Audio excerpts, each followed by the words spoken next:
Hello, everybody. Thank you for joining us today. Um, and I'm Mark Lipovetsky, professor at the Department of Slavic Languages in Columbia University, and that's the fourth session of the uh, Columbia Russian Film Club this semester, and the last one for this semester. And our title today is New Genre Cinema and New Media, and we will be talking about the film Text by Klim Shipenko.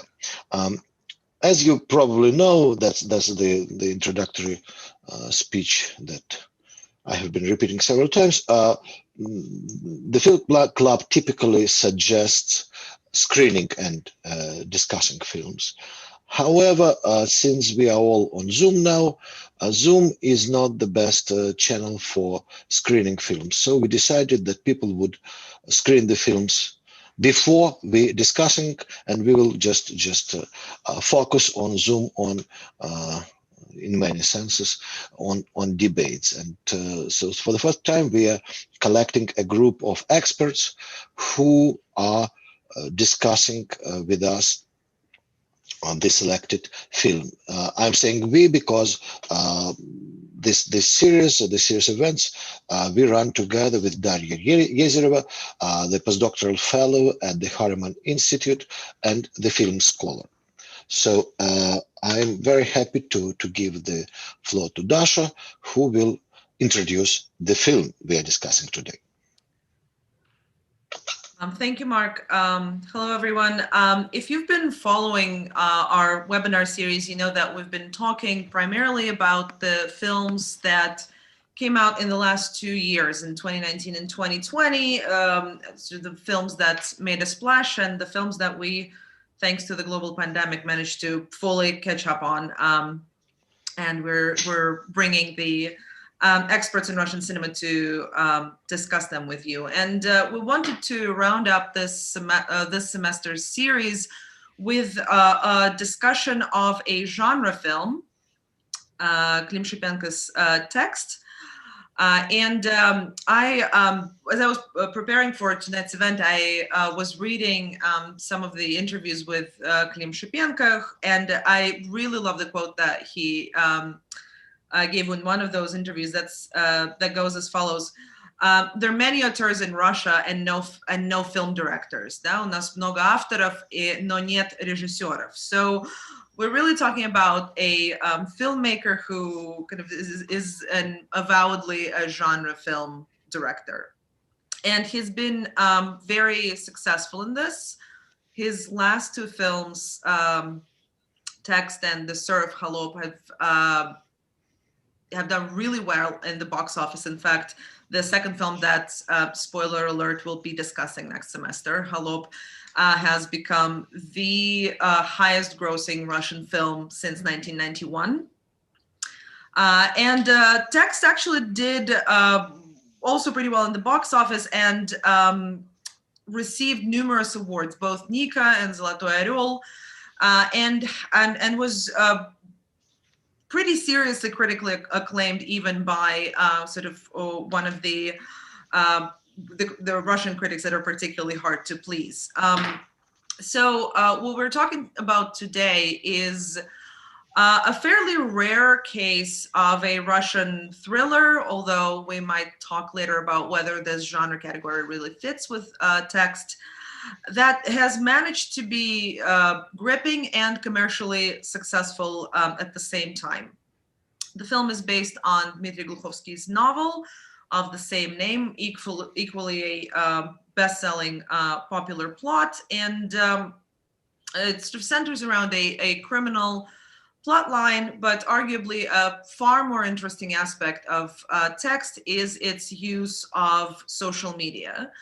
That, in my view, really makes this film the first one to talk about digital life, to make the topic of the digital life its kind of primary concern, its primary theme. And Shipenko manages to not only address the topic itself, but really see how he can incorporate social media and technology into his film language. Right, so, and without further ado, I'm going to stop talking about the film here because it's not on me to talk about it today. And I'll turn the table over to Mark, who's going to introduce our speakers. All right, thank you, Dasha. So we have an excellent team of speakers today, and I'm very, very happy to introduce my friend and colleague, Nancy Condee, Professor of Slavic and Film Studies at the University of Pittsburgh. Her many publications include Cinema Zora's Russian film in contemporary context, the cinema of Alexander Sokurov, her monograph Imperial Trace, recent Russian cinema, and Antinomies of Art and Culture, Modernity, Postmodernity, Contemporaneity. Her articles have appeared in The Nation, The Washington Post, October, New Left Review, Sight and Sound, New Formations, PMLA, and many other journals, Boundary 2, as well as Russian journals, NLO, Seans, Znamya, Вопрос литературы, and Искусство кино. She is a co-editor of the journal Studies in Russian Soviet Cinema, member of the advisory board of the online cinema journal Kinokultura, and the advisory board of Boundary 2, and on the editorial board of Critical Quarterly. Our second speaker today is Stephen Norris, who is the Walter E. Havikhurst Professor of Russian History and the director of the Havikhurst Center for Russian Post-Soviet Studies. His research focuses on modern Russian history with an emphasis on visual culture and propaganda since the 19th century. He's the author of 2 books, A War of Images, Russian Popular Prints, Wartime Culture and National Identity, 1812 to 1945, and Blockbuster History in the New Russia, Movies, Memory, and Patriotism. He's also the editor and co-editor of 6 more books, including Museums of Communism, New Memory Sites in Central and Eastern Europe, that came out with Indiana University Press this year, and the Akunin Project, The Mysteries and Histories of Russia's best-selling author, that also came out this year with University of Toronto Press. He is currently writing a biography, Communism's Cartoonist, Boris Yefimov and the Soviet Century.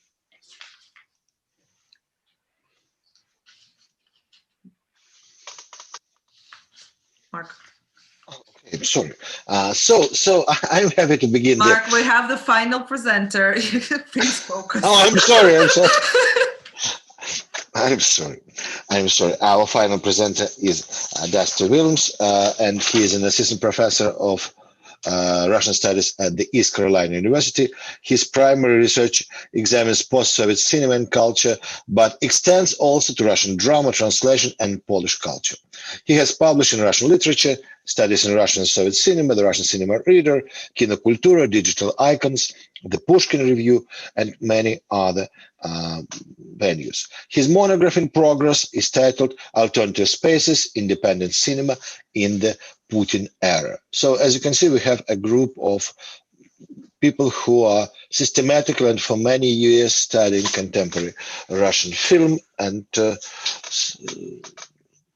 they definitely have something to say about Shipenko's text too. I will begin with the first question, the question that relates to. No, it's not yet. No, sorry. Yeah. Okay. I'm sorry. Yes. I broke the order. Yeah. Dasha. No, I really want to go over to questions already, and I look forward to the answers. But following our usual procedure, we'd like to give each of the speakers 5 minutes before the start of the questions to express their opinion about the film, whether they liked it or not, especially if they hated it. We like that very much. So please speak in whichever order you prefer. I won't speak 5 minutes, so perhaps I'll speak very briefly and pass it along. And I won't address whether I liked it or didn't like it. I struggle with whether one ought even to say that, because our roles are not that of critic, but rather of scholars. And rather than give a kind of a kind of warm-up statement about the film. I want to go to the heart of something that I'm afraid won't get talked about, or that will run out of time at the end. And so it doesn't belong now, but I think it's, for me, the big question, the global question. And that has to do with, take Shipyanka. From 1999, he was in the US at age 16 to 2004, and then he moved back to Moscow. Let's take Gluchovsky. He left for Israel at 17. He was there for 5 years until 2000, and then moved back. We have a whole new phenomenon for which we don't have an adequate vocabulary, of those people that are not emigres and are not diaspora and are not repatriates. They're not really anything that we are able to talk about adequately in an increasingly mobile society, in a globalized society. It includes not just Shipyanka, the director, and Gluchovsky, the scriptwriter, but also people like Angelina Nikonova, who regularly screens at Kinotavr, or Philippe Percon in London. And it's not an ideological consistency, but it's a whole new generation of people that are, in a sense, not like us. They're not people that are at a university and that teach, intro to film or intro to literature. They exist in a certain kind of ecosystem for which we don't have adequate vocabulary. I think I'll leave it at that. But what I'd love to come out of that is some kind of speculation about this new formation. Not is it good or bad, not is it pro-Putin or anti-Putin, but how do we tackle the issue of describing that socium, so to speak. And I'll stop there. Yes, indeed. We can continue this list by the names of Edith or Naishul, right? There are many others, of course, right? Indeed. Sorry for the interruption. Well, I guess who wants to speak next? Sure. Following the order that we were introduced. And I'll also differ from Nancy in saying that I watched the film without having read any reviews or knowing much at all about it. I've been immersed in this project that Dasha mentioned a moment ago. And I liked it in spite of what I thought I would, whether I would or not. It's not normally the kind of film I analyze. And I saw a question in the chat. For those who haven't seen the film, the basic plot is relatively easy to describe. It follows one person named Ilya, who is seeking a night out in the club with his girlfriend. He's failing philology at college. His mom tries to keep him in the apartment. He manages to make his escape, and at the club gets in a bit of a fight with a policeman who then plants drugs on him, and he's arrested and sent to prison for 7 years. 7 years later, he gets out of prison.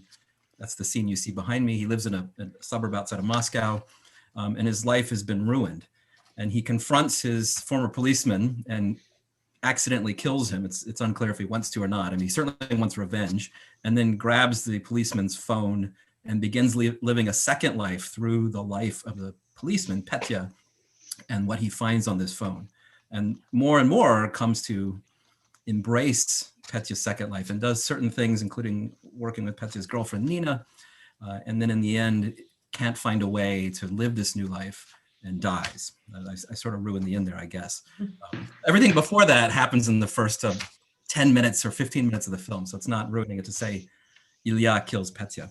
So I have three impromptu things here when I was told we had 5 minutes about 10 minutes ago that I want to highlight that maybe we'll get back to, much like Nancy's point.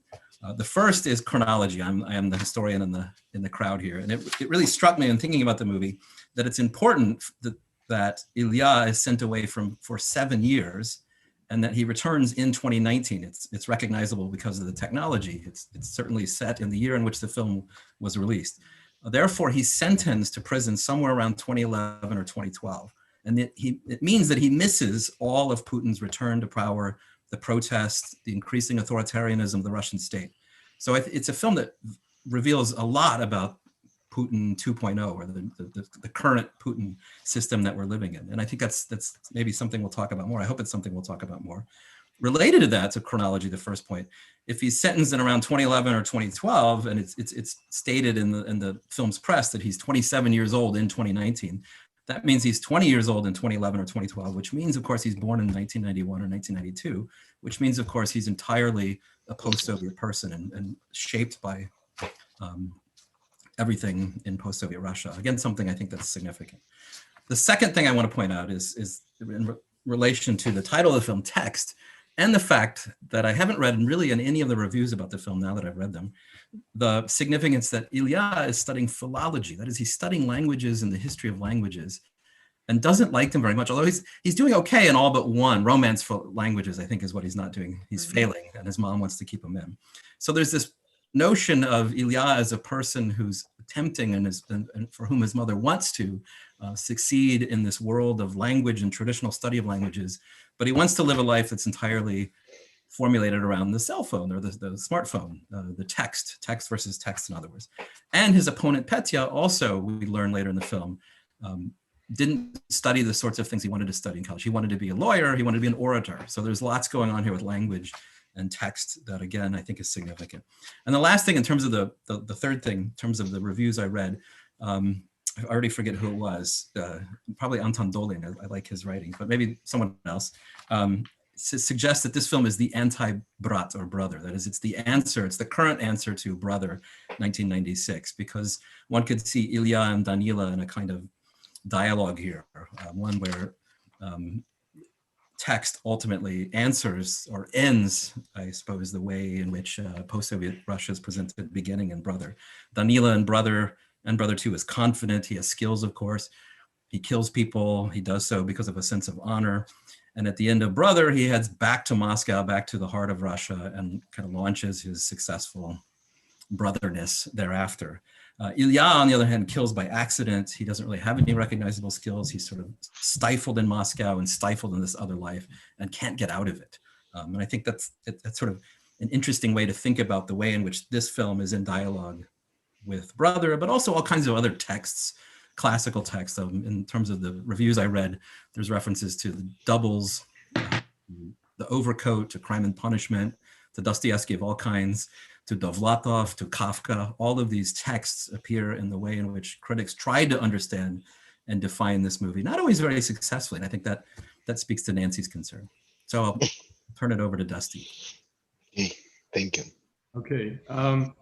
First of all, thank you for inviting me to take part in this discussion. I was pleasantly surprised by this film.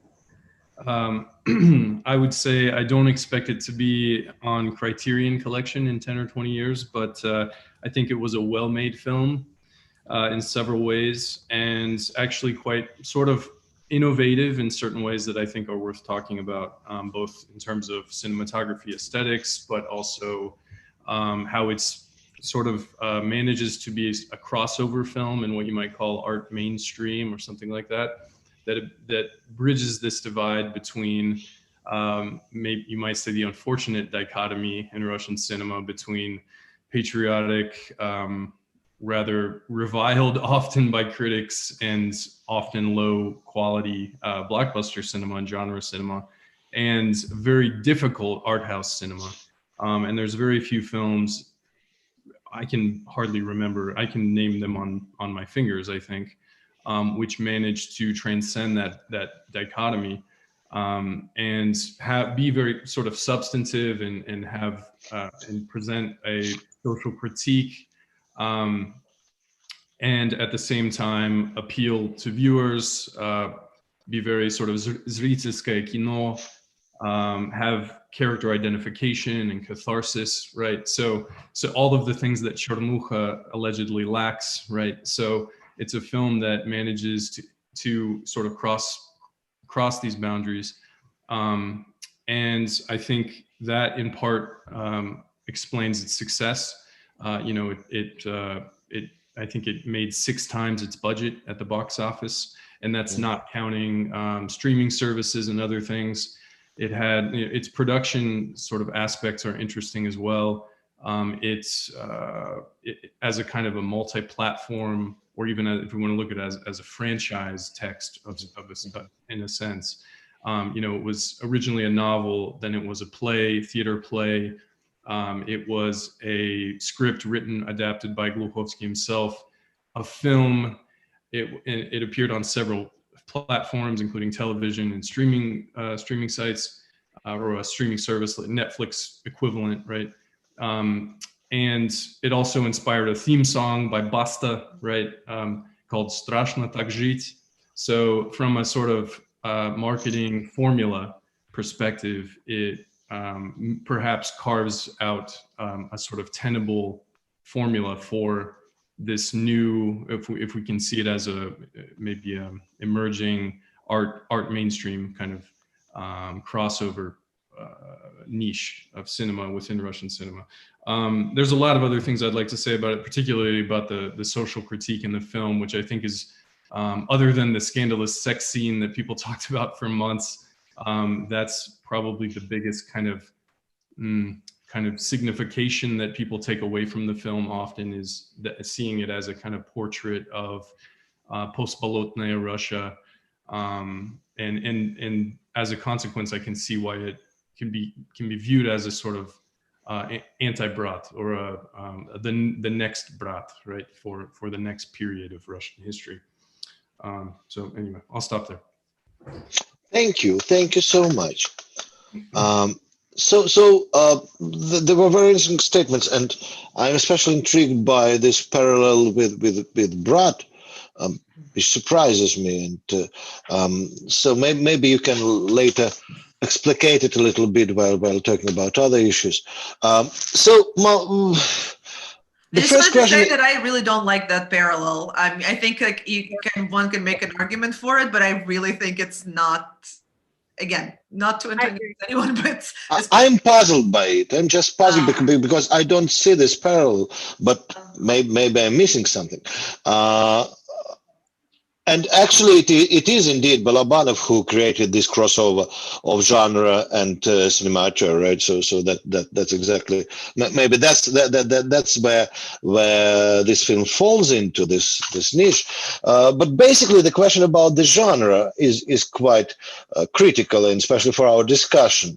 So we call it the genre cinema, right? And as a non film critic, I just want to ask a naive question to you, film critics. What genre is it? Is it an action film? Dasha said a thriller, right? Is it some kind of the crossover between action and psychological film, right? So what genre? Could you please develop this? Does it maybe it intentionally destabilizes genre categories? Maybe that's the point of the story. So who would like to begin?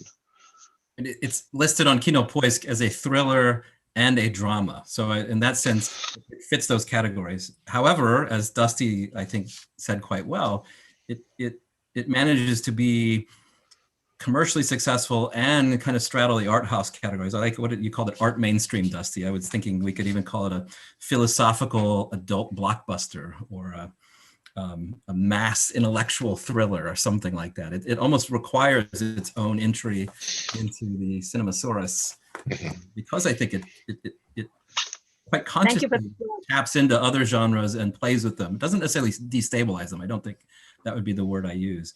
But it is hard to categorize in some ways.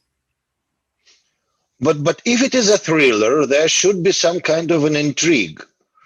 And let's not forget that this is also an adaptation of a novel, and we can debate about whether it's successful or not as an adaptation, but there is also kind of an undercurrent of that. Mm-hmm.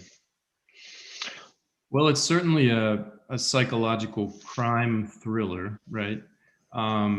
And although, much like Dostoevsky's Crime and Punishment, and this has often been remarked by critics, it has this unorthodox narrative arc, right, where the crime occurs right at the beginning of the film.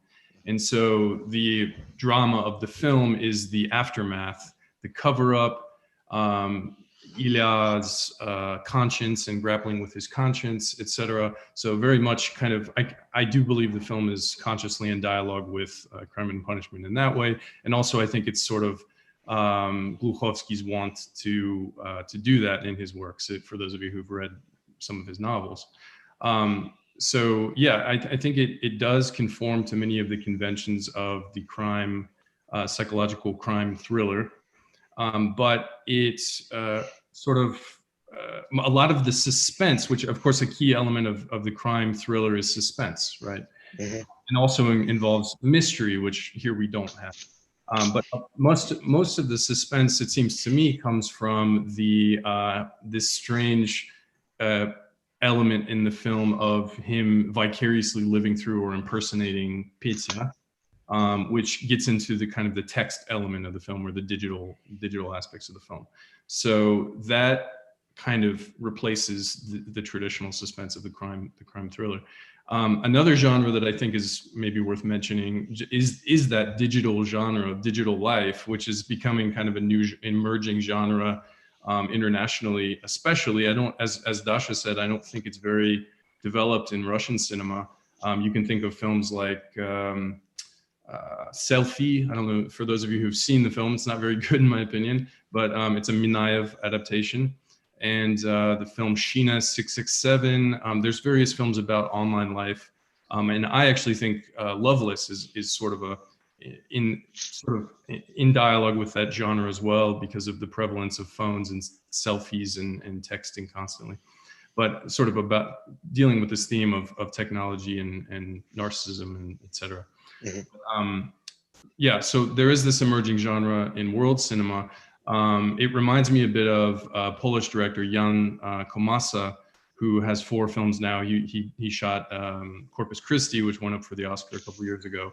And 2 of his 4 films are shot in this digital life format.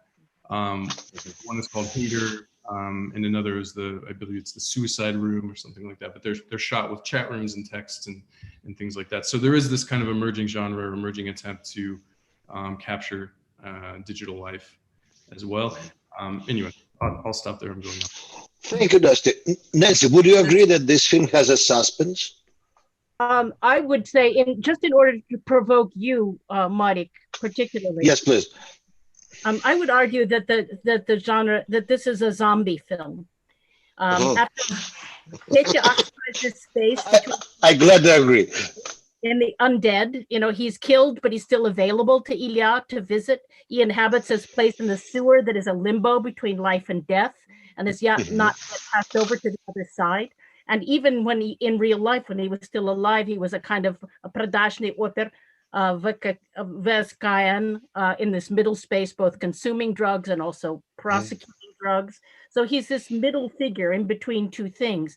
Ilya carries his cell phone around like a little sarcophagus all the time, containing the undead Khazin as the link between the corpse and between his former life. Moreover, this is one of 2 zombies in the film. The other zombie in the film is the mother, who he leaves in the morgue unburied for 4 days. And while these 2 zombies dominate the film, they prefigure Ilya's death. He's caught between convict life and normal life, into which he cannot reintegrate, and therefore he's got to die. So it predicts the future that he himself will become as the undead. I believe it's a zombie film. I'm most comfortable with that analysis. I love it. I can only compliment this idea that actually there are 2 mothers. One exists only as a body and another only as a written text, and they mutually complement each other. But since we are bringing up parallels, I want to bring up another one, and this is the most trivial parallel. It is a Monte Cristo film. It's the revenge movie. It's an anti-Monte Cristo film. Yeah, so of course, because Monte Cristo is successful, that's an unsuccessful Monte Cristo, but a corrupt cop who places you in prison for many years, and then you come and perform your revenge. I don't know if I think somebody wrote about this, that especially in the 90s and early 2000s, Monte Cristo was the most favorite plot that had been filmed so many times, directly or indirectly. It was some kind of the obsession with Monte Cristo. Even I've seen at least 5 or 6 versions of Monte Cristo produced by Russian filmmakers, right? So in this respect, Gluchovsky and Shipenko are, in my understanding, sort of trying to renew and recycle this more or less worn off model. But Dasha is right that if in this early earlier forms of Monte Cristo, there was a success. There was kind of revenge. Here, certainly, any kind of successful revenge is impossible. So which I think connects with the zombie film, because zombies are doomed to perish in actually in all zombie films, right? Yeah, moreover, like Petya Hormones. himself, they're mindless and bloodthirsty, half alive, subhuman wretches. That he comes into his own once he's a zombie. He's much more tolerable once he's a zombie, Petya. I like him better as a zombie. I actually But think I think that's the point. But but his life, this zombie life, is his previous life that he's recorded and curated on his phone. I like the idea of this being a zombie film. I'm not entirely sure I buy it. Although I will add to your point, Nancy, that one thing that speaks to it, I think it's more Jekyll and Hyde than anything else than a zombie film, or even anti-Monte Cristo. And it's worth saying that we've already thrown out all kinds of literary allusions and references, and the film manages to tap into many of these things and wear all these allusions and references quite lightly. It's a watchable film. I think the whole issue goes to the question of what do we mean by a second digital life, in a film that quite explicitly sets orthodoxy aside and doesn't want to see orthodoxy as a parallel life or an afterlife or a second life. It moves that to the side as the model of the different life. The digital life stands in and is a placeholder for that, for so-called real life, and it occupies the space that otherwise might have been occupied by the spiritual life or the life beyond or the other life. The digital life holds that place, and I think is the space of the undead. In continuation of how it could be the space of the undead and sort of extending the form kind of extra diegetically, the account that is used in the film, it's real. It still exists on Instagram. Like, I don't know how it's visible, but this is Hazin's Instagram account that's been created, and it's still like, it didn't have to be created, but it was, and it still hasn't been pulled down from Instagram. So I think there's definitely an attempt to kind of mess with the idea of whose life who is living, and I think that would fit with the zombie idea, in fact.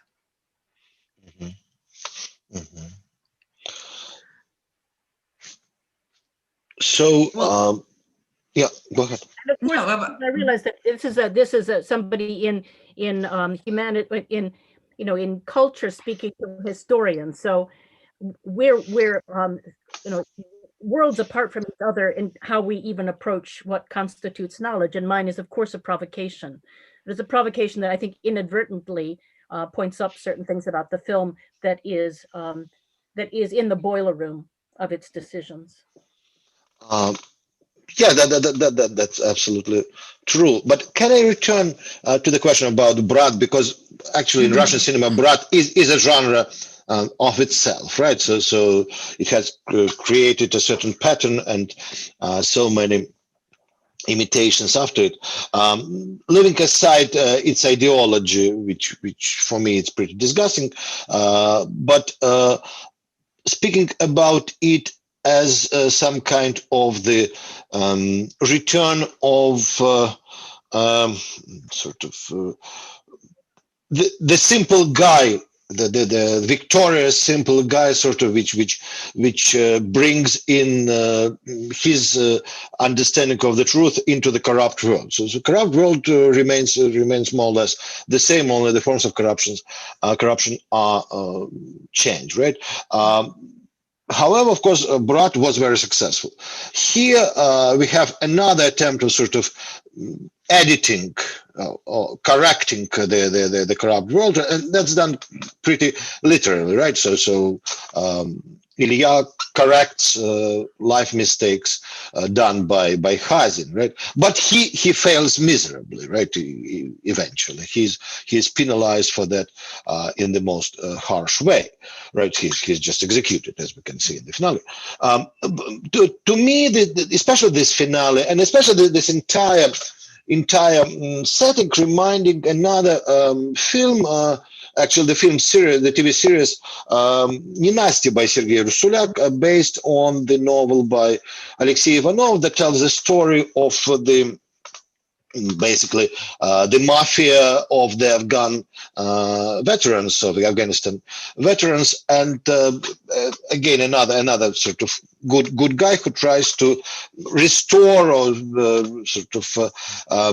reaffirm his dignity by stealing the money from the corrupt corporation that took control of that mafia, and he's similarly shot dead in the finale of this film. So maybe this is another genre pattern, right? Sort of simple good guy who comes to the world and tries to bring truth into it, which comes back to multiple mythological, fairy tale, and filmic plots, of course.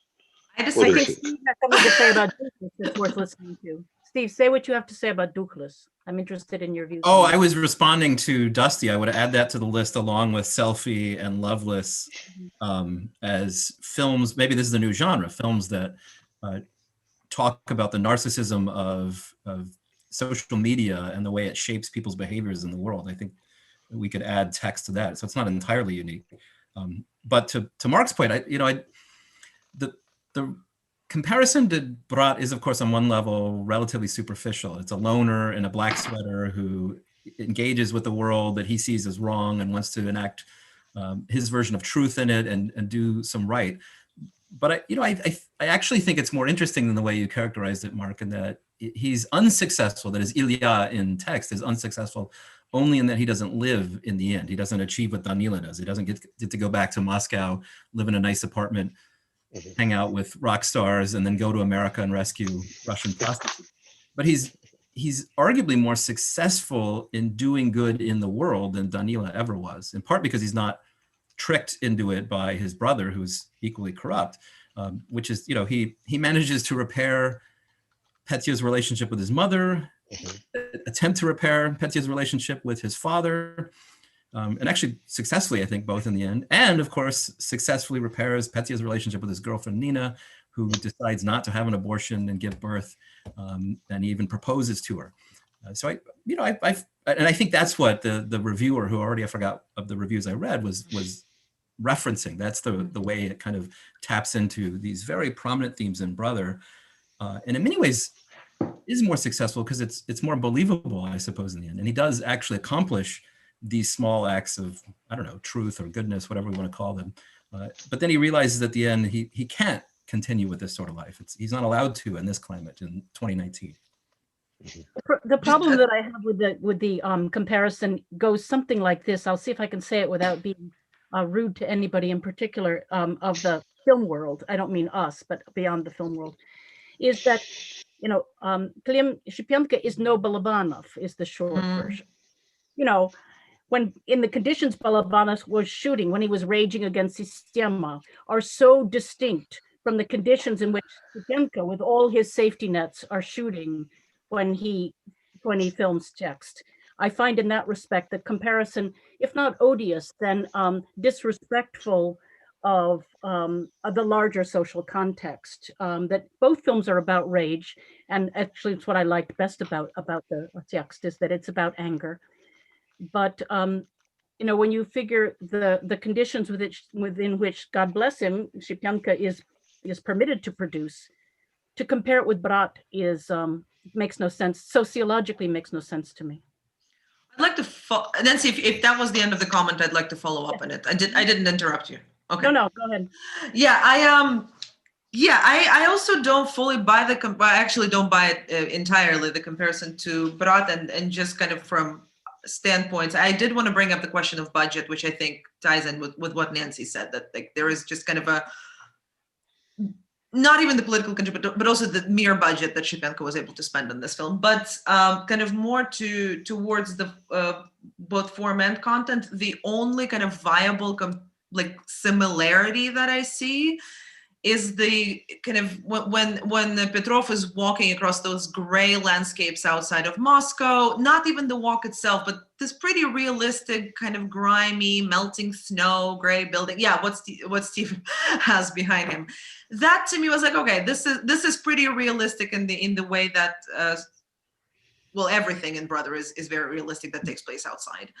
But what really rubs me the wrong way in this comparison is, first, it is a completely different hero, completely, in my view. First of all, because with Danila, we are often referred to him as a simpleton, but the big trick there is that we encounter him as a simpleton, and then it transpires that he actually has PTSD, that he actually never worked as a PSID in the HQ, that he actually is a war veteran. So there is an unraveling of character that is simply not present here.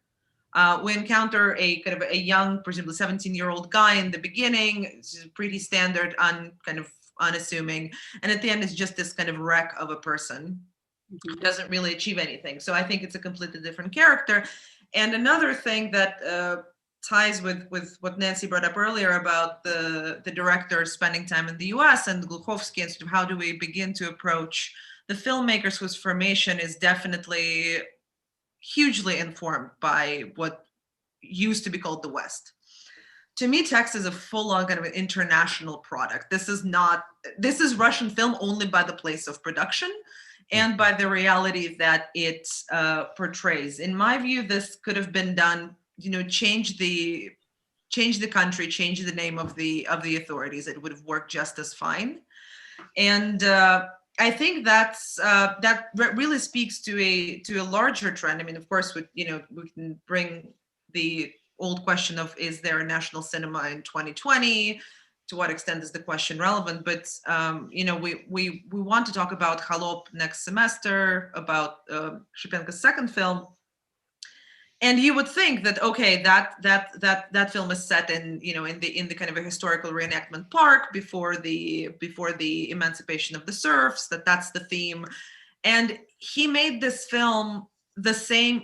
I think it premiered 6 months before Antebellum came out in America. That centers around the same idea of a theme park, except it's a pre-Civil War theme park. So we have two films with the directors who had no communication with each other, essentially making, two films centered around the same weird, wonky idea.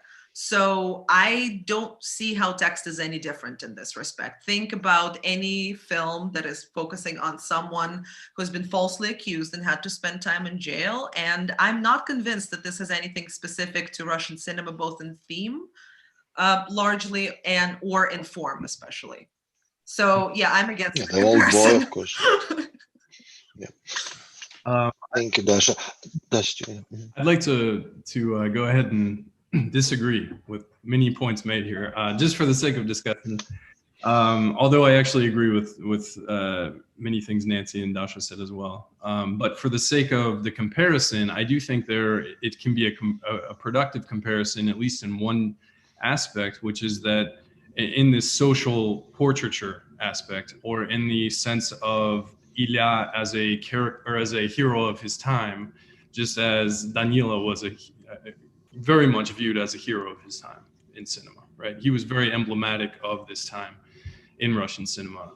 And anecdotally, when I've spoken with several friends who are not film buffs, but who happen to have watched text in Russia, they said, это так жизненно, это так реально наша жизнь такая, So they said, this is really, emblematic of the way life is today. And of course, that's always a problematic statement that we should take with a grain of salt. But that is, I really think that is a way that this film was perceived. And I think that it was very much, there was a very strong social sort of critique in the film. And of course, I'm prone to focus on that. But especially in Gluchovsky's work and in Gluchovsky's public life, if you follow him at all in recent years. And I think it was diminished a little bit in the film, but nonetheless extremely pronounced. Even another small detail that I mentioned previously, the song by Basta, "Strashno tak žить," in which Shipenko shot the video for, and Petrov says reads a verse in the song. The refrain is, it's terrifying to live this way. Their truth comes from a lie. So there's this refrain of impotence, of inescapability of being trapped in the system, and of course the social resonance with Ivan Galunov, which has been often remarked, even though it's a pure uncanny coincidence, right, that there's Ilya Garyunov and Ivan Galunov a year or two later, who were, put in jail for, had narcotics placed in their pocket or placed in their apartment. And this is, and Gluchovsky commented in an interview, I thought this was interesting, that, well, yeah, of course, that's a pure coincidence. I wrote the novel 2 years earlier, but on the other hand, this also reflects the тысячи Galunovy и Garyunovy, которые есть. Like, these are real people. This is a real phenomenon in which, anyone who is affiliated with the power structure can potentially ruin another person's life, terrorize over them, and use their power to do these things. And so I think that for me, Ilya was very much a hero of his time in his impotence and the sort of things Dasha and Nancy had mentioned as him. He's not a strong, he's a very different character, but I think that that reflects the, the periodization that in the portrait of society that Gluchovsky and the filmmakers were presenting. I know when I introduced this, the review I referenced calls it the anti-Brat. So it's not the same as Brat. It has echoes of Brat in the way that Dusty says quite well. It's a Brat, sort of like Brat, only made in 2019 for the reasons I think Dusty hit on. But I also by somebody who it was worked at Deutsche Welle and Russia Today and the Kremlin Pool journalist and Euro News and Sky News and so forth. So it's, I don't want to ding somebody for being privilegencia because we're not exactly poor ourselves.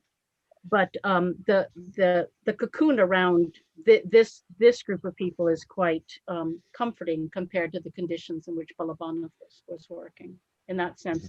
And I think the whole Brat thing, Brat or anti-Brat, it's to me it's a lazy comparison. It's a lazy comparison. It does an injustice to Balabanov, among other things, in my view. I'm sensing either a panel or a conference on post-Balabanov influence over here. Definitely. It's been a while, but I'm gonna abuse my moderator privileges and move on to the second question because we want to know more answers about the film. This actually this ties in well about with what Dusty brought up already about the social critique and whether the film and the extent to which it represents the social and political reality in Russia. And the question really is about what the subversive quality of the film. Does it have critique and what kind of critique it is? So just to refresh, as the plot unravels, we see how Gorinov begins to identify with Hazin further and further, and the border between the two of them really begins to disappear. And moreover, Hazin is being consistently humanized. So we hate him at first, and then we realize that he's actually plagued by problems. He has kind of failed relationship with his family, et cetera, et cetera, et cetera. So there really is a kind of an attempt to redraft the relationship between the victim and the authorities. And my question to you is, how do you interpret this? What do you make of it? And how it ties in with your vision of the film's critique?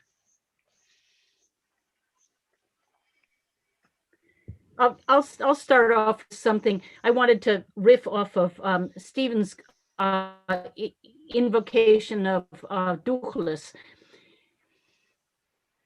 I don't want to characterize it as a script mistake, but let's say for the sake of a thought experiment that in Duchlis, Max, Daniela Kozlovsky, is on the one hand rich and cynical, on the other hand disillusioned. It's almost as if that character from Duchlis gets split into two functional people. One is Hazin, rich and cynical, and the other is Ilya, poor and disillusioned. And having split the two in half in the script, it's very difficult for the scriptwriter then to reintegrate, to find some kind of conclusion other than a sniper, a bullet through the window killing him, which I find a deeply unsatisfactory ending. It leaves too much unsaid.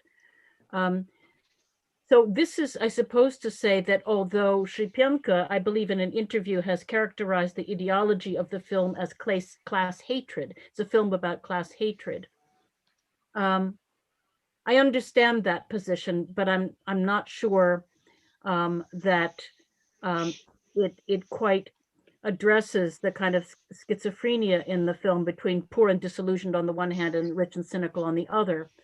Because what it doesn't mention in that dyad, what it doesn't mention is precisely the experience that the scriptwriter and the director himself had, namely the opportunity of privilege to live and work and study abroad. And that doesn't factor into it at all, into the storytelling. And I find it suspicious. I find it odd. You know, if for Brat you can get him abroad and introduce a world external to the narrative, it's funny that for Khazin, that there exists no abroad in this film at all. Maybe that's just a pure speculation on my part, but I find it a lacuna in the particularly a lacuna given the biographies of the scriptwriter and the director. That's what I would say. I'm curious by that, Nancy. How do you account for Khazin's his cell phone videos where he clearly is somewhere other than Russia, and then also Ilya's desire, unrealized desire to go Maldives, to right? And the fact he continues to visit his travel agency. Yeah, to fly to Colombia, right. Yeah, there is abroad. I mean, it's abroad, you know, in the way that you go to Maldives to go abroad and you parachute and you walk on the beach and so forth. But the kind of prolonged experience that, if one avails oneself, I mean, how many of us know the younger generation, the colleagues that are studying at Oxford and at Cambridge and at NYU and so forth, in a stint, an undergraduate stint, so that they can therefore go back and occupy a place becoming to them in the privilegencia of the two capitals. And I don't want to get off track, it can lead us astray from this discussion, but I find it curious that increasingly dominant biographical reality doesn't factor into Khazin's profile at all. If he wants to become a lawyer, for God's sake, you know, there's plenty of ways to get him out of the country to get that degree, at least at the undergraduate level. Anyway, the minor point, but for me, it's he has the father general. Why should he? But I find it much more curious that except for Moscow and Maldives, nothing else is present there. Well, right? And the Maldives are mediated. Maldives are mediated, right? And as a matter of fact, as Wikipedia informs us, the film was the shooting was made outside of Moscow. There were only a few scenes in Moscow, but sort of the rest of Russia is just a setting to substitute for Moscow. There is only Moscow. Nothing else can happen elsewhere. So that I think this is more suspicious for Russian film. Sorry to interrupt the flow of the discussion, but I couldn't resist responding to Nancy's provocation. In other words, what interested me, Steve, in your invocation of Douglas is there's a very powerful story about luring back the disillusioned but talented young man, reintegrating him back into Moscow society to build the new Russia. That's a very dominant trope and a very rich trope, very juicy trope. And it's interesting to me that although that was Gluchovsky's experience and that was what's his name's experience, Shipenko, it isn't deployed. You know, it isn't deployed in the script at all. But it is deployed through the scenes of the nightclub and basically through the lifestyle of Khazin. It is exactly their lives. Also, they're getting rid maybe of their own dramas and their own mistakes. We can imagine it this way. I would maybe turn it around a little bit, because I find Douglas a disgusting film. So sorry for going in this direction, because it makes us very much sympathetic to a thug who has lots of money. But this film also makes us very much sympathetic to a powerful thug. right? The very so if we are reading it as a social critique, it's a very strange social critique, which says, no, come on, guys, they're also people. They also have their dramas. They also have their problems. Let's be compassionate. And so Ilya, as the victim, is becoming compassionate, as Dasha said. So what do you think about this? Yes, Dusty. Well, yeah, I've thought a lot about that as well. I think the blurring of the characters, right, and the traditional protagonist-antagonist dynamic, which, in fact, we discover that the antagonist is increasingly sympathetic and humanized, as you pointed out. On the one hand, that gets into this, I think, the digital elements of the film and the digital themes, which is sort of trying to explore, the digital world in which we have this intimacy with someone else's life through digital life, right? We're exposed to all of these kind of intimate scenes and literally intimate scenes in this film, but usually not quite that intimate, but nonetheless, a lot of things that humanize a person in a way. And this allows Ilya to sort of, I don't know, and I think that ties in with the psychological drama of the film, which is that I noticed that he never wants to sort of accept that his mother has died, and so he speaks to her throughout the film. Similarly, he doesn't accept that Petya has died. He keeps him alive by impersonating him and using his text to continue his life. And I think, just on a kind of banal level of psychological interpretation, he doesn't want to accept it's too much for him to process and to accept that he's killed this person, that he's therefore foreclosed the rest of his life, right? So he maintains this illusion by impersonating him and living vicariously through him on the one hand. But more importantly, for the social critique that you brought up, Mark, which is that, to me, it's a lot more straightforward than maybe we're making it out to be, which is that, here we have, as Ilya said, we have these two characters who are embroiled in this conflict. And of course, Petya is not the most positive character, especially at the beginning. And he's using his power to his advantage and abusing it in various ways.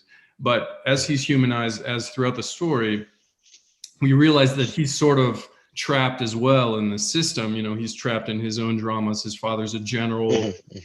His father has corrupt dealings, potentially with mafia type characters that he's then involved with. So, he's also trapped in the system. Ilya is trapped in the system.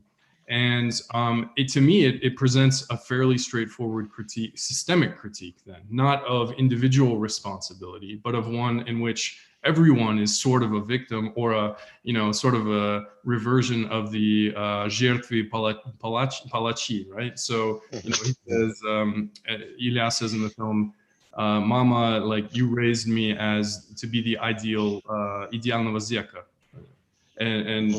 And that Petya was raised to be the ideal executioner or the ideal policeman, right? So they're trapped in this system as well, and so it really presents a kind of a strong systemic critique, I think. And does feel more subtly than Leviathan. Yes, Steve. And I want to say, because people have said that the question was about social critiques, but also feeling sympathy for Petya. I didn't feel sympathy for Petya, really, nor did I really feel that much sympathy for, I guess I felt a little more sympathy for Ilya because his life has been completely ruined. Although let's remind ourselves that both of their visions of life are fairly vapid, to say the least. I mean, Petya finds happiness by jumping out of a plane and yelling at Nina, "This is true happiness." And for all, the only glimpse of Ilya's life as he wanted to live it is when he runs out of the apartment because he doesn't want to study and goes to a club and parties, and that's happiness for him. And so it's actually an incredibly bleak vision of Russia circa 2019, not just because of their characters. And more could be said about that, including the life that we discover of Petya's on the phone. I mean, he has explicit sex videos of his girlfriend still on there. He's got videos he's taken of engaging in corruption and crime and contract killing, for example, that's still on his phone that Ilya can recover. but also because of the way we learn about corruption and criminal activities, drug trafficking at virtually every level, right? I mean, you have rival state ministries at it here, including Petya's dad. We have blackmail, extreme blackmail here. We haven't mentioned the Chechen and Caucasian drug gangs.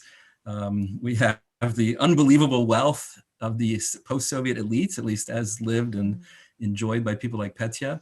And then the fairly extreme poverty of people like Ilya, and then one of the reasons, of course, he can't get his mom out of the morgue is because he doesn't have the money for it. Yeah. And no one around him, none of his circle, including his friend and former girlfriend, have the money either. And the amount of money he needs is something like $70. Or I mean, when you No. I mean, to get his mom buried, not the amount of money. Yeah, they asked for I don't remember the exact number, from 11 to 15,000 rubles, which is quite a lot. All right. Well, it's not $70, right? It's a drop in the bucket for Petya and Petya's dad. Yeah. But not something that Petya or his friends can have or have access to. What interests me ideologically about the movie, that I would think, and I'm not speaking well of anybody. Why do we not hear the story of we must overcome this to build the new Russia? I would have thought that somebody of the social profile of Shipenko would have given us that message. I expect that message from him, given the kind of background that he has. And it's funny that he restrains himself. It's a pseudo lefty film, by a well-placed person. That's what gives me the creeps about it. Gluchovsky has statements like that. I'm sorry. Now, I was going to say, I don't see it as a lefty film. I actually see it as a kind of a profoundly liberal film, in the sense that, to me, Nancy, to me, it's more like that Shipenko is trying to say, ну, одному плохо и всем плохо. Right? So that's obviously, like, again, it's my opinion, but obviously there is a critique in that, but one can really poke holes in this critique very easily. That saying Всем плохо is kind of a little bit like a Russia version of All Lives Matter. So I don't see it as lefty. I see it as liberal, and really easily, it can really easily be co-opted by the state propaganda, very easily. By Central Partnership, yeah. Mm-hmm, by Central Partnership, so. I would suggest sort of to continue this direction of our conversation, looking at the cast. And of course, Alexander Petrov is a very important actor for today's cinema, right? And he is quite different from stars of previous years. I don't know, Bezrukov, Kozlovsky, right? Which suggests a certain superhuman qualities, fake or real. It's not the matter of discussion. He plays what in a different context would be called all-American boy. He plays all Russian boy, right? So that it's boyish face, boyish sort of zador, and it's constantly emphasized that he is not tall and imposing. He is not athletic, right? He's sort of a little but very much sympathetic guy, one of us who can become a hero, right? And therefore he has been typecast as the face in multiple films with the official agenda, right? We may remind Герой or T-34 and what's not. And here he plays the ultimate victim of the regime, right? I personally see in this gesture continuing what Dasha said, the cooptation, sort of. Yes, that's also Russia, and that's similar to this constant sort of rhetoric that's being used, that we are proud of everything in the Russian past, both of Gulag and of the war, and so tragedies are also the signifier of greatness. And he also, okay, yes, we suffer deeply too. That's also our Russia, and we are not ashamed of it, right? So in this respect. But that's my reading. So what do you guys think about this? Casting choice. Go ahead, sir. Yeah. Yes, Nancy, please. All right. Well, I'll be brief and taxonomic. So I propose that we look at 4 emplois for Petrov. Patriotism, which can be any blockbuster film. I mean, that's a very Spolskaya categoria. War, father-son relations, and sports. So for sports, which is the obvious, we have Stritsov, we have Led 2, we have a Geroi, maybe not Geroi. Geroi, he's a secret agent. Yeah, secret agent, sorry, secret agent. And of course, Led #1. With father-son relationships, there is Zima, there is Geroi, there's a couple of others. But it seems to me that his emploi has to do with this nexus where father-son crises meets up with sports and some kind of physical conflict.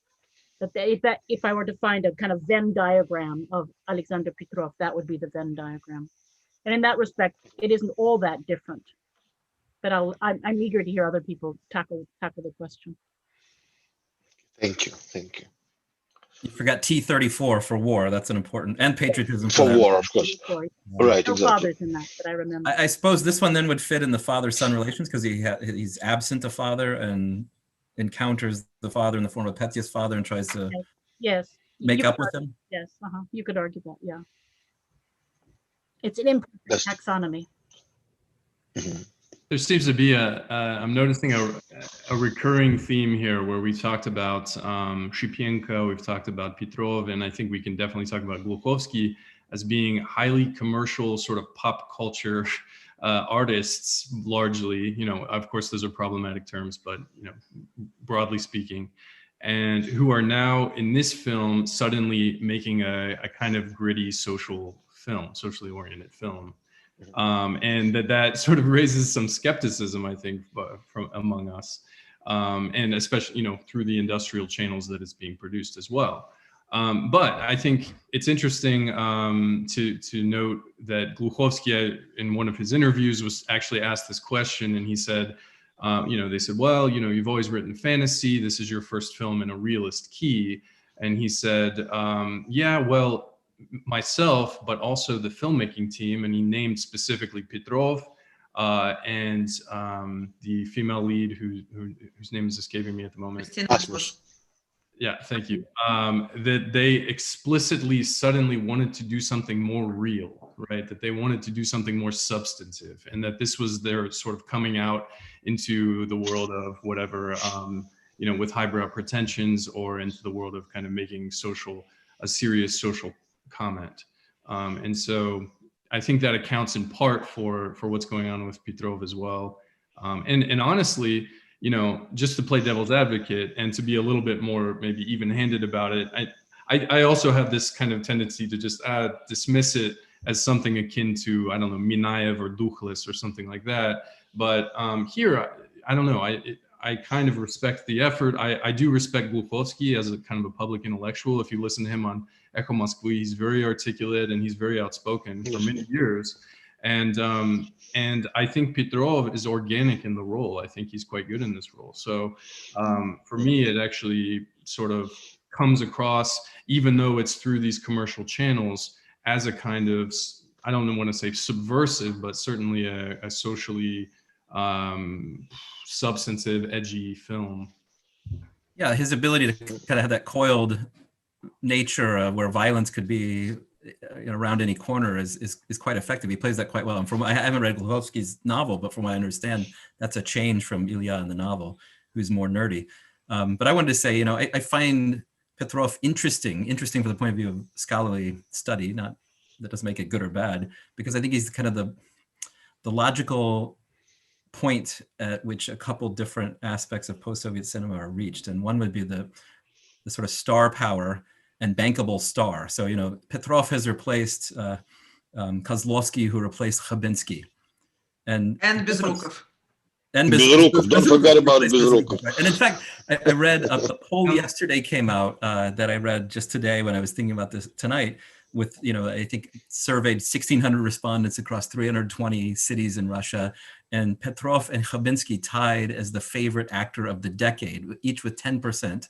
And Bezrukov and Kozlovsky were joint second at 7%, which I think is perfect. But the other thing that I think is interesting about Petrov that Dusty was alluding to here is that of all these characters, he's much more open in his interviews about his desire to make money and be a star and what he gets for a salary and play all of these roles. I mean, he even said on Dude's YouTube interview he did a couple of years ago that he wanted to win an Oscar at some point.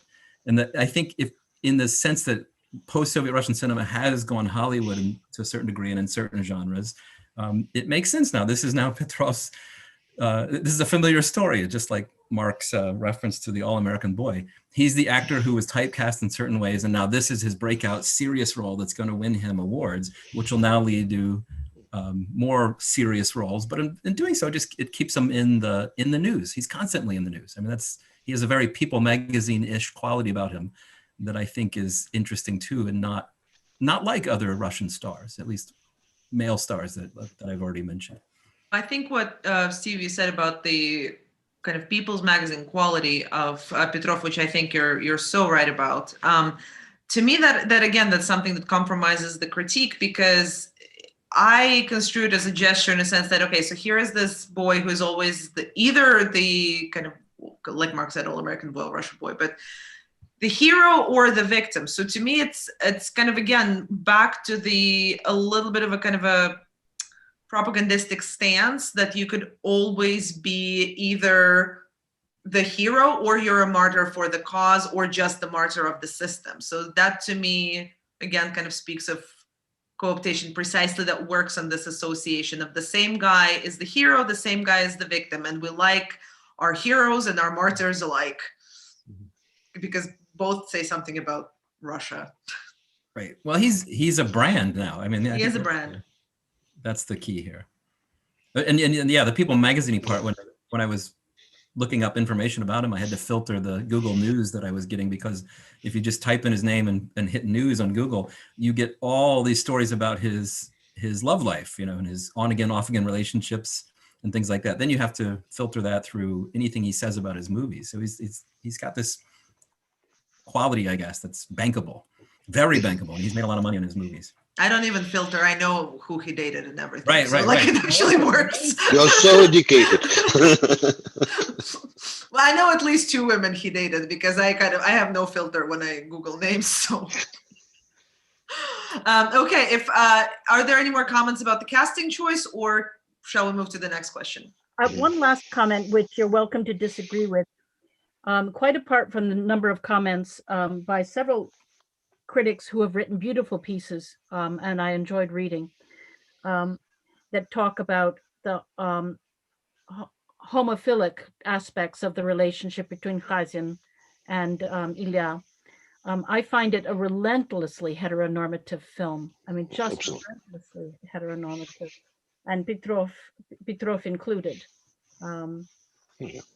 We can talk about the sex scene. I'm perfectly happy to, or we can save that for another question. But, it's a remarkably heteronormative, oppressively heteronormative film, for me at least. Yeah, I would agree with this diagnosis. It's very heteronormative. Yeah. I mean, even if I can go off deep end for just a moment, the Matryoshka scene. The Matryoshka scene with the pornographic couple in the television, and then the Khazin and his girlfriend on the screen, and then doll within doll within doll, and then us watching him masturbating. And the implication is that it's long enough so that we ourselves might be aroused and we ourselves might be masturbating, so that we're the doll within the doll within the doll, 4 of them all together in that respect. The implication being that this film is watched in your home on your sofa, not in a movie theater. I mean, it's a kind of comment about the death of the Kinotheater and the venue in which you watch cinema. But in that respect It's the COVID era, so what can be done about that? Nancy, I have 2 comments because of the scene, because I think it was bound to come up. So first of all, I when one of the reviews that I read, I'm not sure I entirely agree with it, but I love the way that they put this idea of a kind of a matryoshka doll. The reviewer, whose name escapes me, said that the scene is not arousing because it's not us watching them have sex, it's us watching Petrov masturbate as he watches the scene. And it kind of has the idea we cannot be voyeur because 4 people is already too crowded. Yeah. And I was like, I don't know if I buy it, but I like how you put it in that way. That like that. It's a mise en abîme. I mean, This was another. But I think there is some truth to that. There is this kind of idea that there's just too much mediation too. In terms of, I think it's oppressively heteronormative too. I will say that there is a certain kind of like part of me wants to think that as he masturbates, he kind of starts looking at Petya, and it's kind of unclear who is he more aroused by. But I think that is more of a coincidence than something that was intended by the director, because there is no other form of kind of homoeroticism before that scene, in my view. So there is that. Yeah, don't know that I trust my judgment on it, but it's an interesting topic. Any more comments on the on casting or the sex scene? No. If not, I'm gonna move to the question that takes us away from the beloved topic of criticism and subversion into the realm of form. A substantial part of this film consists of images of text on screen. So we do spend quite a lot of time reading all of the messages, or at least listening to them. So in your view, how does the presence of so much written text change our understanding of Shipenko's film or impact his film language? What do you make of it? You already started talking about this, but maybe we can look more into the interaction between the image and text, as Dasha suggests. Well, one of the things that strikes me as interesting is that, it used to be you could never get anybody to go to a foreign film because they didn't want to read the subtitles. And now increasingly, because people read texts all the time and send each other SMS, that kind of quick reading and back and forth and the exchange of verbal clues is much more part of every hour, every minute, every second stage of being alive. Whereas in the 60s and the 70s, it's almost like letters were disappearing from consciousness. But isn't it curious that in Russian language there's no so the Nancy just said we say SMS. I don't even remember how it's deciphered, but in the meaning of text and texting, right? And here we have text as the title text in Russian, right?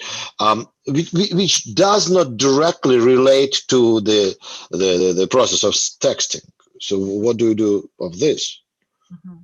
There's definitely a gesture towards the importance of the text as a written word. Like Mark and I discussed this at length, that text in Russian is just text, is just words on page or words on screen. It's not, it's not tied to instant messaging at all, not even now.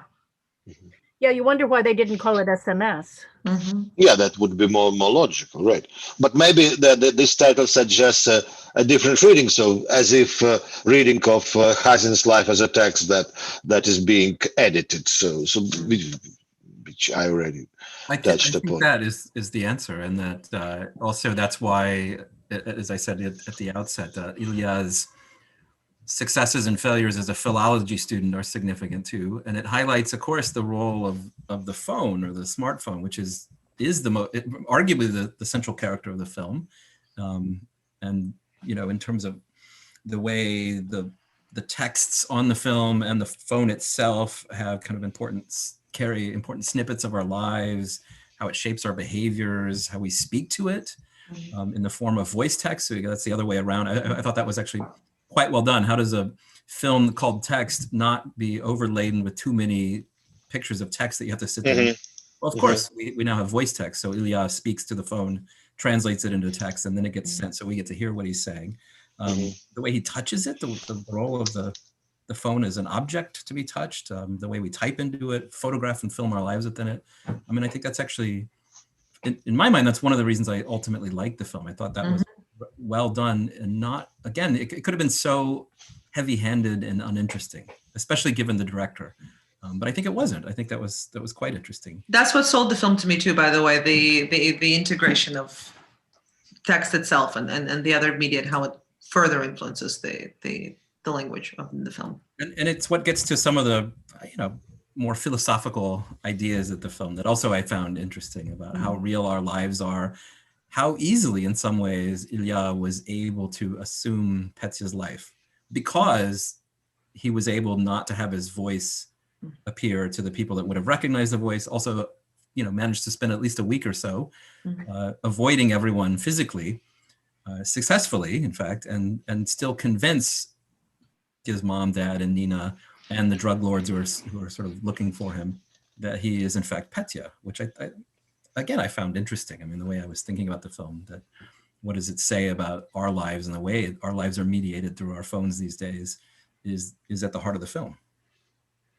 Yeah, and however much it's, so to speak, ni moyo kino, it's much more too masculine in some ways, het masculine for me. Nevertheless, I didn't at all mind devoting this time to it, in part because I knew that I was going to talk with interesting people, but also because it ties in with so many other things that are buzzing around in Western academia. For example, there is this book that's just come out, The Age of Surveillance Capitalism, Zubov's book, that precisely has to do with some of these issues, or the book by Spar, Work, Make, Marry, Love, which also has to do with cell phones and how cell phones have shaped our lives and have changed our sense of reality. In that respect, although it's typical of academics to go off the deep end and go deep, when in fact it's perhaps a trivial movie, it nevertheless sparked all kinds of thinking. And I think with Dasha as well, it sets you to thinking about issues in ways that I didn't expect. In that respect, I'm grateful to have watched it. And the suspense, to go back to something earlier, there was suspense. It's whether, it's how he manages airplane mode so that he can't be found and then can be found when he wants to be found. I agree. Will he get caught? Will he get killed? Will the Caucasian banditi kill him? Will the police kill him? In fact, eventually they do kill him. But I think it's not without suspense. Okay. If just also a quick comment that I already am forgetting about what I was going to say. Oh, so speaking of text on screen and also kind of how it changed or could have changed the film, the one of the directors who originally approached Glukhovsky was Bekmambetov, who wanted to do a screen life version of the film. I don't know if you've seen any of Bekmambetov's screen life films. I can't say I recommend them, but being a fan of horror, I'm kind of interested in what trash horror is up to these days. It could have been done in that way, and I wonder if it would have been better or worse if it was just limited to the screen itself, because that was one possible avenue for the development of this screenplay. Just completely exclude the reality. That's one thing that I wanted to say. And another thing that I wanted to say is kind of going back on how the phones influence us. I really enjoyed that most of the texts are being repeated all the time, presumably in his head, but we see them written and then they're replayed over and over and over again. So you have this kind of bleeding of the sound and of the text itself into other scenes, kind of this kind of almost kind of split personality moment. So I think, Dasha, it would be a very interesting writing exercise in a film studies class to take some particular scene of this film and ask the seminar participants to rewrite it as a Bekmambetov film. And then you mentioned also, if you recall, Rodnyansky also made a bid. Oh yeah. Mm-hmm. So rewrite an episode if it had been taken over by Rodnyansky. It'll be three very different episodes, affects. Yeah, I want to return to the question about text image. I don't know if colleagues, you've read the novel. I've read the novel, and probably that sort of distorts my perspective. What you found very attractive in this film, I found again puzzling, because you see in the novel there is nothing unusual about representing the character through text. So there is no other way to represent the character but through the text, right? And here, so basically, what we have Ilya and Hazin as characters, right? More or less. We have Nina as sort of a passing shadow, and we have the Caucasian mafia as stock characters. All other characters are just text. Right? The father, the mother, the drug lord, his boss. We know nothing about them, right? And these are exactly the characters that are supposed to represent the social panorama. So basically, if and you convinced me, there is a suspense here, and there is a hero here, but it is a solipsistic thriller. It all happens basically between him and his phone, or maybe just in his head, right? Because aren't returning to Nancy's suggestion, they're not just zombies; they're just ghosts. There are ghosts produced by text, but they're very real, of course, ghosts because they kill him eventually. So what does it say to us? You suggest in the beginning very interesting framework, right? So that's 7 years from 2011, right? 2012, right? Cops were corrupt back then as well, as we understand, and because they placed him into prison, right? Now they're not just corrupt; they are very much powerful, and they run criminal show and political show, etc., etc. But doesn't this mean that the entire world has closed up, right? And the person has no way to interact with this world, only through this text, so to speak. So what if we read the form of this film as some kind of the symptom? What's a symptom of what would it be? Well, there was one moment of sunshine and happiness, of love for humanity and respect for one another. And that was in that brief scene in the prison when he was saying goodbye to everybody. It was a weird kind of flipping of inside and outside, that was the mini utopia for that tiny moment. And it was all bratstva and, bromance and so forth. That was They found highly improbable, and actually. saying goodbye to each other face to face with words or body gestures, hugging, high fiving, Yes. that sort of thing. I mean, I think to answer Mark's point, the point is, and something that struck me is that, again, Ilya, he's able to communicate with Petya's intimate family and his girlfriend Nina, and they believe it's really Petya. I mean, that is the same language Petya and Ilya use on social media, or the language that Petya and Ilya use on social media is exactly the same. I would hope that if I were to find Dusty's phone, I don't hope to find Dusty's phone, but if I did and started texting please don't. with his mom or dad or something, that they would find me out right away, that I would not be the same person, even mediated without voice or anything else that Dusty is, and that would be found out right away. And yet the jig is never up for Ilya. He's only up when he has to finally face someone or have his voice heard, which I think that's the point, Mark, that it says it's trying to say something about the nature of Russian society and the nature of these interchangeable parts, that is Ilya and Petya, and the way in which, I don't know, mediated lives and texting has made us less human, less individualistic. I mean, by the way, one of the funniest lines in the movie is when the gang lord, the Chechen gang lord, tells Ilya that, well, you really only have one life. I think Lermontov said that. Yeah, of course. Steve, did I understand you correctly that you think that kind of the lack of depth in the characters that Mark brought up could be sort of chalked up to this idea that digital life has made us more shallow? Is that what you were trying to say? Just to clarify. I think that's an appropriate reading of the film and the film's message. Yes. Mm-hmm. Because I'm a little bit torn, and I really don't have a preference for this one. One of my readings is like what you said. So there is, in fact, kind of this idea of, loss of individuality for social media.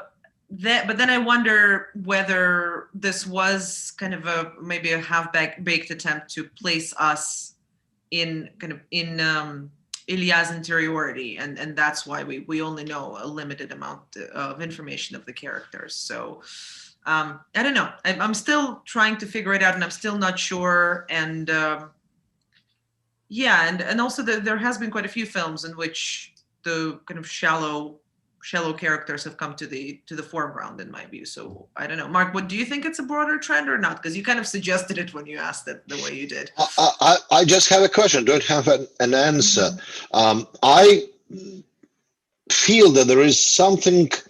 So this form, I feel, is something related to the political processes that we are observing, at least sort of some kind of the isolation of stratus, what Hannah Arendt called atomization, right? So basically, we see here the effect of atomization and sudden possibility of sort of transcending this atomization through text, but this possibility is still very much illusory, and it has, leads to this finale that we discussed. I was thinking before. as I was watching the Kafkaski Litsa that it really was a series of microaggressions of the sort that we'd be reprimanded for in the university seminars for the most part, representing people in that fashion. Yet at the same time, it's precisely what Shipenko wants to do. He wants this Lubok quality to the character. I think it's probably would not be fair to expect him to introduce nuance and subtlety and complexity into those characters. Whether it's in the novel or not is a different issue. But in this film, I think it's precisely his stilistica. Have everybody be cutouts, kind of caricature cutouts, except perhaps for Petrov himself, or Ilya himself. Yeah, I would agree, and I, on the one hand, it's I think it's a dramaturgical choice of focusing on Ilya and Petya and their interiority in various ways, but also, as Mark said, this social atomization. Obviously, I think there's just various aspects of bleakness that run throughout this film, whether or not it's co-opted bleakness and branded bleakness or whatever. But nonetheless, there's this idea of periodization where Ilya comes out after 7 years. And, there's nothing to live for. No one seems to have any sort of social mobility or dreams or, the best dream one can think of is to escape, which, by the way, I think is quite timely right now. And the other element of sort of bleakness is this atomization that Mark talked about, which is really pronounced in the film as well, where Ilya goes to various people after he comes out of prison. His ex-girlfriend, who is very flat character, right, and is extremely cold, and his neighbor, who can't help him, doesn't want to help him, doesn't really show any emotion, right, and his one remaining friend from school, from college, who doesn't lend him money. Right. So literally sort of given the cold shoulder by every single person he encounters. And the only form of intimacy or engagement he gets is this vicarious digital life that he takes on through Petya. So yeah, I do think it's absolutely a commentary on sort of being isolated through the digital world, compounding sort of Russian, maybe social dynamics that are going on. No. To add on to the bleakness, and by the way, the club he goes to at the beginning where he's arrested is called Paradise. Right. And the only time he does break out of this sort of atomized life is when he returns to a club, and dances and takes his shirt off, and then gets kicked out of that even. He gets kicked out, yeah. And the notion, half naked. Yeah, right. The notion of escape, Dusty, is interesting because he could have escaped. Of course, he had money. He had hundreds of thousands of dollars in a bag. Who could have Raskolnikov, right? Right. And he did not take it and go away to Colombia or wherever because he knew that Nina would be killed, a person he'd never even met. Right. And decided that was his own life was worth giving up in return for Nina. I mean, it is sort of that bleak in the end.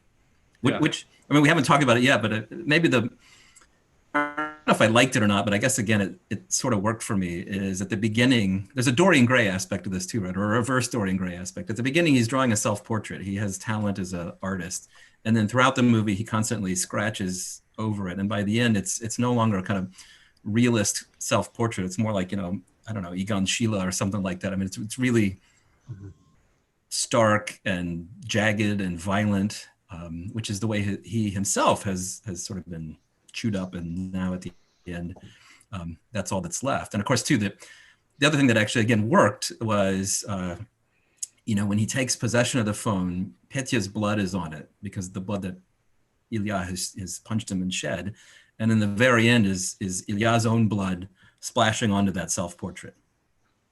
Yes. I also wonder to what extent there's there could be an idea of the impossibility of escape, even if the Nina factor was not enforced, because there's one of the many scenes in which Shapienko plays with diegetic sound, which he does a lot, and I think that's intentional, is at the very end that he goes, that Petrov's character goes into the tour agency, and this girl, who works there, who actually is Shapienko's wife. Fun fact, since I already mentioned, I read about everyone's private life in Russian cinema. So this girl, who works there, she talks to him about all of these places he could go to, and Bali and Tunisia, etc., while the camera goes over this extremely dark, bleak landscape of Podmoskovia, where he lives. So it kind of doubles down on the idea that there is no escape. And I think it goes as far as to say that there is no escape whether you're actually trying to protect someone or not. So I don't think, yeah. By the way, the destination she gives him increasingly get nearer and nearer, and therefore more, I guess, realizable and realizable. I mean, you begin in Colombia and Bali, but then you end up in, we've been to Morocco or something like that. Still out of reach for him. But Colombia is a peculiar choice, I would say, where he wants to go. Well, that gets put in his head because I think it's on the phone, because that's the connection to the drug runners is coming through Colombia. So it's, well, it's exotic, it's different, it's far away. Yeah, we haven't forgotten, in terms of corruption and bleakness, the woman who also helps him procure the false passport. I mean, he could have gotten away. That's the thing. He could have made his escape like Danila or like anyone else we want to compare him to, but he doesn't. Yeah, but that's exactly the point, that he's more humane than the entire system and the entire even set of circumstances that he has created, right? He could have escaped if he wouldn't be human. So and since he chooses humanity, that's why he dies. So basically, it just suggests the tragic finale, right? So he consciously, intentionally, deliberately chooses the self-sacrifice for Nina, right? But we do not read it as tragedy, don't we? Or do we? Nancy mentioned that it's very unsatisfying finale, but it should be a tragic finale, but it isn't.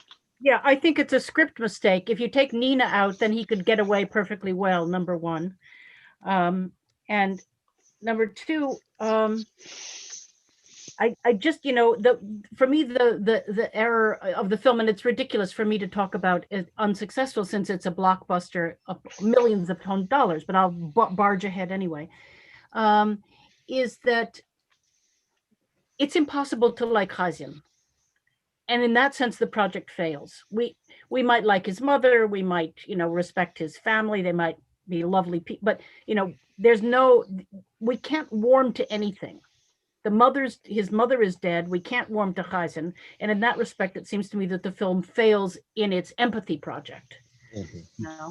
And, Nina is put in just in order to basically to give him the choice of dying. Take Nina out and he can go perfectly well. So it's a script. But that's the core of the plot. So how can we take Nina out? Everything else will go together with her. Nina and her unborn baby. We should mention that too. That's an unborn baby and the famous sexual sin, of course. Right. So what else remains if we remove Nina? I think you take Nina out and you get him like Bagrov, tie his white ass out of there, and have good music at the end. Well, that's why I think the critique is either not there or it's not stronger. Like I mentioned before, it's easily co-opted, because you take out one thing and all of the contradictions or ideology that are within the art form immediately come forward. Like you don't even have to dig that far. Like there is no consistency. But I'm sorry. I'm not the huge fan of this film, but I think that this is unfair. Okay, I can reproduce this argument. Remove Ophelia from Hamlet, everything will stay the same. So can we make same conclusion? It can go without Ophelia quite well, no matter. My point is that Nina is a выдумка. There's nothing organic to her presence whatsoever. It's a Peshka that is introduced into the script in order to make sure that he has no way of escaping. What would it be to have no way of escaping? This is what he came up with as a solution. Nina is the magnet that drags him into this game of identification because of Nina, because of desire sort of to come closer, to keep being curious about her. So she's quite well, I think, embedded in the plot. I don't think it's possible to remove her at all. I guess it hinges on whether you find the ending satisfying. That's well said, Nancy. And I guess I do, because I think the point of the movie is to highlight this bleakness and the fact there isn't an escape like Daniela had. Take the money and run. After 2 hours, I was happy that he was shot. Yeah, right. Because he's not. I mean, he's not a terribly sympathetic person. He is more sympathetic than Petya, but that's hardly saying anything, isn't it? Right. And Nina. I mean, I think that Nina is interesting again only in that the only access we have to her is through Petya's mediated access to her. This, sex tape and skydiving. And then we learn a little bit more about the fact that, his parents didn't necessarily want him to marry her or be in love with her. So that's it. We have no real access to the real Nina, other than she too might be someone who's not wanted by society. And at the end, Ilya decides it's not necessarily Nina he's sacrificing himself for. It's the baby that maybe could somehow get out of this life. I want to mention one other random thing that's curious in its own way. That second bar that he went to, that he was thrown out of, is called Mendeléev Bar. It's over on Petrovka around the corner, and it's one of those no-name bars. It has no sign on the outside. You have to already know that it's in the underground, several stories down in the bottom of the earth. And you have to go through a Japanese noodle store, and through a beaded curtain. And there's a bodyguard that looks in your purse. And once you have passed the test, you're allowed to go down stair after stair after stair into the down kind of into the dungeon, where there's this great bar that has very interesting drinks with dry ice. But the thing about the bar is not simply that it shows up in the film, but that it is a place of non-identity. There's nothing on the outside that would let you know that there was a bar there. In fact, even the address is around the corner at a Turagentstvo, not where the actual entry to the bar is. So, colleagues, believe it or not, we have a few questions, and I suggest our not large but dedicated crowd to send questions via Q&A or through the live chat in YouTube, if you're watching us on YouTube. But let me reproduce at least one question. The question from Margaret Betts: how does color and scene composition also work into the film's meaning? Maybe somebody would just answer, and others, if they want, could chime in. What do you think, guys? How does color and scene composition work into the film's meaning? Do they work at all? Nancy mentioned, of course, basically the scene with the bar is indeed a very good example of the film composition, scene composition. Sorry. Any other ideas? Well, the camera. I'll start while other people collect their thoughts and have something better to say than I can offer. But certainly, the camera work suggests that the camera itself is a character that is participating in the movement in many of the scenes. So that there's a kind of organic or live quality to the camera movement. That many of the films shots are claustrophobic, close up. There's a lot of cutting. You have this sense of being jarred or jostled around and so forth. To some extent, replicating some of his own, head injury kind of experiences. Yeah, there's the scenes in the suburb where he lives behind me, but then there's most of the Moscow scenes, Nancy, as you kind of suggested with that bar, that's a really interesting catch, are underground, subterranean, hidden as well. And you get flashes of the kind of glamour of Moscow. You get the nice clubs and cafes, but really most of the action and most of the filming are in there's whole scenes in the sewers, there's scenes in clubs, there's scenes in alleyways. The nicest scene, interior scene, is in the hotel when he delivers the money, but that's corrupted by the fact that there are gangsters there, or the travel agency. Inside the travel agency looks pretty nice. Or the banquet, the Semeni banquet, that looked like it was in Sedel. I kept thinking, what is that? Right. What is that? It looks like Tadale, right? It does. A lot like Tadale, yeah.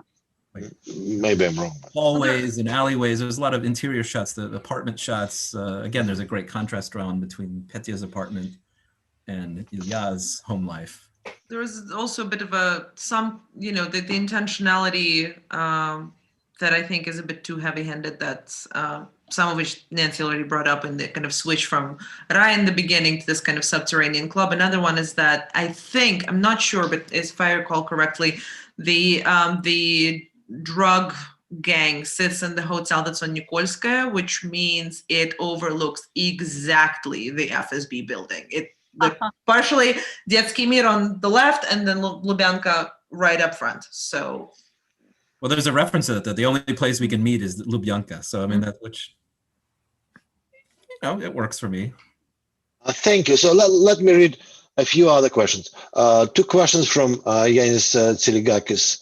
Great discussion. Thank you to all panelists. Do you think the filmmaker had all these philosophical aspects in mind, or do they naturally come out from the story and the interpretive spectrum it allows the viewer? So colleagues will answer themselves, but my answer is this: that's why we are here for. We recently talked about this. And another question is, maybe he didn't want to escape the bleakness, and empathy is a cop-out. Maybe that's the curse of the inter-solipsistic world, that a mystic, inhumane digital life take us. We choke in a spoonful of water, or we can't opt for the solution which is in the front of our eyes, because our brain can process what's in front of our eyes. I think that's rather a commentary. Or maybe somebody would like to answer or say something. Okay, I'll read one more question, and so maybe that will you will be more inspired by others. So the quotation marks. Open sexuality scares mainly above Russia sends 3 films to the Golden Globe Awards. Has the phone something of the nose? Who is who when we talk about those scared by the open sexuality? Question from Andrea Tvecic. So what do you think? Who is scared by the open sexuality? Let me rephrase this. I think that's a deeply personal question. I think it was a tremendous draw. If I can address the first question briefly, and if I can segue to the second. If you listen to Shipyanka online on YouTube or whatever, he actually gives very long philosophical answers to his films. He's actually quite interested in the philosophical implications of this or that direction in his own cinema. So of course we bring all this baggage to it because that's what our paycheck is, that we're paid to do stuff like this. But I think he himself is also in his own way a kind of perhaps a philosopher, let's put it that way. The ones suggested for Golden Globe were Text, Sputnik, and Дорогие товарищи Konchalovskого. And of course, this is the most challenging because of the sex scenes.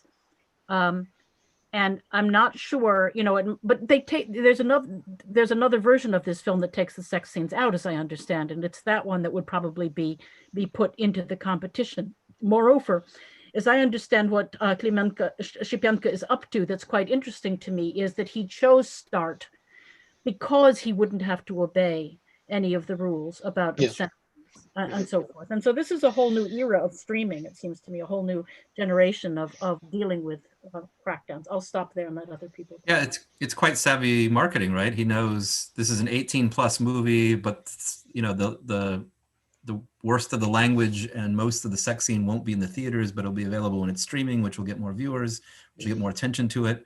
It's the highest grossing 18+ movie in Russian history. I mean, as Dusty said, it made $6 million out of a $1 million budget. And yeah, I agree, Nancy, that in his interviews, the director is quite intelligent. I mean, I think the reason we can talk about it, my point of bringing up the anti-Brat is that there are so many illusions, and I think they're, and yet lightly worn. It's not a heavy hand. It's not a direct translation of Brat, nor is it a direct translation of Crime and Punishment or Dovlatov or any of the other things that people have compared it to. But it manages to have those elements to it so that we can talk about it. And then the last thing about the sex scene is, there's a moment in the film where one of the characters, it might be Ilya, it might be Petya, it doesn't really matter in this case, mentions the famous quote that there was no sex in the Soviet Union, and now we have Tinder, and now it's so available all the time that it no longer is meaningful to us anymore, which makes the sex scene a little more meaningful in the context of the film, because it's again speaks to the way in which the availability of anything, including porn online and porn on the TV, which is playing, has affected people's intimate lives. That now, of course, there has to be a sex tape on the phone for Ilya to discover. I mean, that's logical in the progress of the film and what he discovers. Mm-hmm. Yeah, it was the first thing that I heard about the film. I heard about Vakulinka's Basta song and also about the sex scene. Those are the two, takeaways before I saw the. Yep. And the bad words. And the bad words. Yep. Just also kind of like going back to what was said about 30 minutes ago. I think Nancy, when I brought up that it's liberal and not lefty, partially Mat was another thing that made me thought it was liberal, because naturalism, swearing, kind of going like naturalism is kind of consistently associated more with liberalism than leftism. So I'm still on that train. And just a quick comment to the question, because more from the technical side of things. So the Andrea mentioned Golden Globes. It really, open sexuality scares many. It really, in this context, depends on where you send the film. I don't know how prudish the Golden Globes are. For instance, this is obviously not Cannes material, but like the level of nudity and obscenity or sex, whatever, in this film is very much subdued for something like Cannes that brought up, for instance, the entire French New Extreme and Gaspar Noé and all of these other people. So it really doesn't, it really matters who you pitch it to. On the other hand, in Russia, of course, it's been enabled by new streaming platforms like Start, that also has Sodержanki, that famously was 18 plus, and like there was a bit of a scandal around it. And in terms of the kind of the earlier question about intentionality, that's more of a kind of an anecdote that I recently read that I very much enjoyed. And thank God that intentionality is not a reliable framework. Otherwise, we won't have jobs. We wouldn't have had jobs. But this is anecdotal. But apparently, a long time ago, Jean-Luc Nancy wrote a piece about a film by Abbas Kiarostami, wrote like a long piece. Abbas Kiarostami read it and was so flabbergasted by the depth of the insight that he didn't make a film for 10 years. So yeah, intentionality is not reliable. And yeah, we do owe it to interpretation that there was a break in his art. All right. Any conclusive remarks? I think that the time is up, and I think we exhausted this film. So there is nothing, unless you have some famous last words. I assume our payment will be $100 bills put in a plastic bag for us to walk out of here with, right? In a sewer. All right. Thank you for the suggestion. We'll practice this for the next attempt to discuss this film. So if there is no other comments and there is no other questions, first of all, I want to thank our audience who was with us and who followed our discussion, and absolutely with tons of gratitude to thank our participants, Nancy, Steve, Dusty. You were great, you were excellent. We enjoyed every minute of this conversation, and we hope we can do it again. Thank you, and thank you, Dasha. Thank you very much. Thank you all. This was fun. Thanks everyone. Thank you, Dasha. Thank you, Mark. Take care, everybody. Be safe. Yep. Good to see you all. Good to see you guys. Bye. Take care.